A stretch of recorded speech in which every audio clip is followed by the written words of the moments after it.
Hi hello வணக்கம் மக்களே, எல்லாருக்கும் குட் மார்னிங்.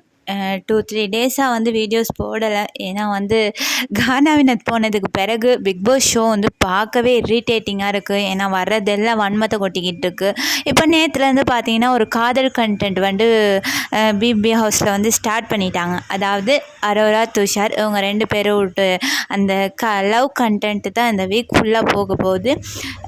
இன்றைக்கான முதல் ப்ரமோ வந்து வந்துடுச்சு. இந்த ப்ரமோவை பார்த்தீங்கன்னா கனி, சுபிக்ஷா, எஃப்ஜே இவங்க எல்லோரும் வந்து உள்ளுக்கு வராங்க. வந்ததுமே விக்ரமை தான் எல்லாருமே ஸ்டார்ட்லேருந்து பார்த்தீங்கன்னா வெளியில் போன கண்டஸ்டன்ட் எல்லாருமே வந்து விக்ரமை தான் டார்கெட் பண்ணி வந்து ரொம்ப அடித்தாங்க. ஓகேவா, இன்றைக்கி வந்த கனி அண்ட் சுபிக்ஷாவும் அதே மாதிரி தான். அவர்கிட்ட பெருசாக பேசலை, ஹக் பண்ணி பேசலை. ஏன்னா ரொம்ப க்ளோஸாக இருந்தாங்க இல்லையா. இப்போ இவருமே வந்து மன உளைச்சல் பட்டு சபரிக்கிட்ட சொல்கிற போது கனிக்கிட்ட அப்போயும் போயிட்டு பேசுகிறாரு. பட் கனி வந்து பேச மாட்டேன்னு போகிறாங்க. ஆனால் இதில் வந்து நிறைய பேர் சொல்கிறாங்க ப்ராங்காக உண்மையாக என்னன்னு தெரியல. எதுக்காக இப்போ இதை வச்சு பார்க்குற போது உள்ளுக்கு வந்த கண்டஸ்டன்ட் எல்லாத்துக்கிட்டையும் சொல்லி அனுப்பிட்டாங்க, நீங்கள் போயிட்டு விக்ரமை வந்து அட்டாக் பண்ணுங்கள், அவருக்கு வந்து கப்பை தூக்கி கொடுத்துடலாம், அந்த மாதிரி அப்படி ஏதோ டிசைட் பண்ணிட்டாங்களோ தெரியலை.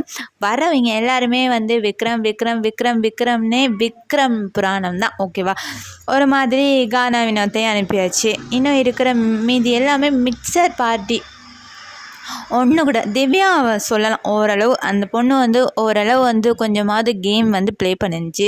சபரி, விக்ரம், அரோராவெலாம் என்ன செஞ்சாங்க? ஓகேவா, டே 1 உழைச்சி நிறைய பேர் நல்லா கேம் ப்ளே பண்ணின நிறைய பேர் வந்து வெளியில் கானா வினோத், கம்ருதீன், பாரு, அப்புறம் கெமி, பிரவீன், ஆதிரை, வியானா அவங்கெல்லாம் வந்து இப்போ உள்ளுக்கு இருக்காங்க இல்லையா 4 பேர், அவங்கள விடவே நல்லாவே கேம் ப்ளே பண்ணியிருந்தாங்க. இந்த உள்ளுக்கு இருக்க 4 பேர் வெளியில் போயிட்டு மீதி இருக்கிறவங்க உள்ளுக்கு இருந்திருந்தாலும் உண்மையிலே இந்த ஷோ வந்து நல்லா போயிருக்கும். எனக்கு தெரிஞ்சு நல்லா போயிருக்கும். கனியெல்லாம் வேறு லெவலில் வந்து ஒரு ப்ளே பண்ணாங்க. சாண்ட்ராவையும் அனுப்பியாச்சு. இப்போ உள்ளுக்கு இருக்கிறதெல்லாம் வந்து மிக்சர் பார்ட்டிங்க. ஓகேவா, ஒன்றுமே பண்ணாமல் அடுத்த ஒரு குரூப் சேர்த்துக்கிட்டு குரூப்பிசம் பண்ணிக்கிட்டு பேசிக்கிட்டு இருந்தவங்க தான். விக்ரம்லாம் அப்படி தான். அவர் வந்து தப்பு பண்ணலைன்னு சொல்லலை, பண்ணார். என்னவோ விக்ரமுக்கு கப்பா, சபரிக்கு கப்பா, திவ்யாவுக்கு கப்பான்னு தெரியலை. என்னை பொறுத்தளவில் வந்து கானா வினோத் போனது வந்து இன்ன வரைக்குமே ஒரு பெரிய ஒரு இழப்பு மாதிரி தான் இருக்குது. இதை பற்றின கருத்தை வந்து கமெண்ட் பண்ணுங்கள், சப்போர்ட் பண்ணுங்கள்.